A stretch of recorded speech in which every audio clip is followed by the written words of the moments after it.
What is going on, everybody on YouTube? This is MK the Truth, DODBENT. Oh man, it just gets worse and worse. I mean, some of this stuff we already knew. Oh boy. Arsen, my man. We got arson, racketeering, and trafficking. I was about to say freak offs, but we got trafficking. Man, my boy, well, not my boy, this guy, he was going nuts with all that power. Pause. Anyway, let's read on. So let's start with the freak offs. So it says, during the freak offs, prosecutors claim Combs and others kept victims obedient and compliant by providing them with the drugs, then subjected them to physical, emotional, and verbal abuse. Sort of what we saw in the video with Cassie, including hitting them, once again, and kicking them, threatening career repercussions, and blackmailing them with footage. Victims believed that they could not refuse Combs' demands without risking their financial or job security. Prosecutors write, Combs also used the sensitive, embarrassing, and incriminating recordings, that he made during freak-offs as collateral. Man, he was going crazy to ensure the continued obedience and silence of victims. That's pretty much, that's a lot of people do this, man. A lot of people do this. What's his name? Harvey, what's it, the Harvey guy? I don't know if he did, this, but when faced with the risk that someone could expose his conduct, Combs and others used similar tactics to keep witnesses and victims silent. Prosecutors allege, including bribery, kidnapping, and arson. Arson? The indictment says member of the organization carried firearms and that Combs himself carried or brandished firearms to intimidate and threaten others. For decades, Sean Combs abused, threatened, this has been going on for a while, and coerced women and others around him to fulfill his sexual desires, protect his reputation, and conceal his conduct, reads the indictment, which was obtained by Billboard.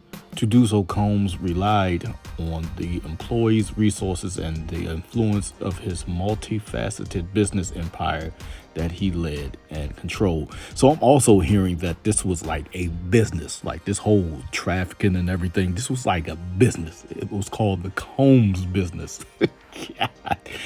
And man, he was going crazy.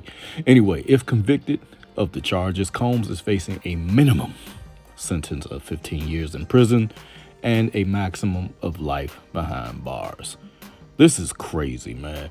Much of the case centers around events that Combs alleged called freak-offs, which prosecutors described as elaborate and produced sex performances between victims and male sex workers, during which Combs would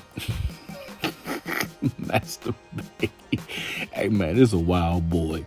They allege Combs and his associates wielded the power and prestige of his fame to intimidate, threaten, and lure female victims into his orbit, then used force, threats of force, and coercion to get them to participate. My boy. It got all that money. What's that song he made? Money, power, respect. He ain't got no respect for nobody. But that money and power, he was going crazy. You gonna respect me, huh? Oh boy, let's get to the arson, man. In addition to the long list of alleged sex crimes, prosecutors accused Sean Diddy Combs of arson in the racketeering conspiracy charge against him, while U.S. Attorney Damian Williams declined to elaborate on specifics of the alleged arson. The act might be detailed in the prosecution's request for Combs to be held without bail. Combs and a co-conspirator kidnapped a victim on December 22nd, 2011. Did y'all hear what I said? Kidnapped from the home of someone identified as Individual 1, according to a prosecution memo. Approximately 2 weeks later, the defendant's co-conspirator set fire to the Individual 1 vehicle by slicing open the car's convertible top and dropping a Molotov cocktail inside of the interior, prosecutors said. Police and fire department reports extensively document the arson and conclude that the fire was intentionally set. Multiple witnesses also testified to the defendant bragging about his role in destroying the individual's car. Is this Cudi? This Kid Cudi? I know y'all know Kid Cudi said he was about to blow up his car or something. Is this Kid Cudi? Kid Cudi step forward. Man, this is going to get worse. I believe once, since they unsealed this document, it's just going to get worse. People are going to come forward. Kid Cudi already said he tried to blow up his car or something like that for talking to Cassie. I think he said hi or something. And he tried to blow up his car. This guy was wilding. Diddy Combs, you got to pay for this, man. You got to pay for this, man. After I saw that video, that just it reinforced everything that everyone is saying. And from here on, I just think it's going to get worse. Hey, y'all get in the comment section down below and let me know what y'all think about this mess. This is a mess. Diddy Combs was going crazy. He thought he was Thanos out here. Hey, man, I love y'all. I'm out.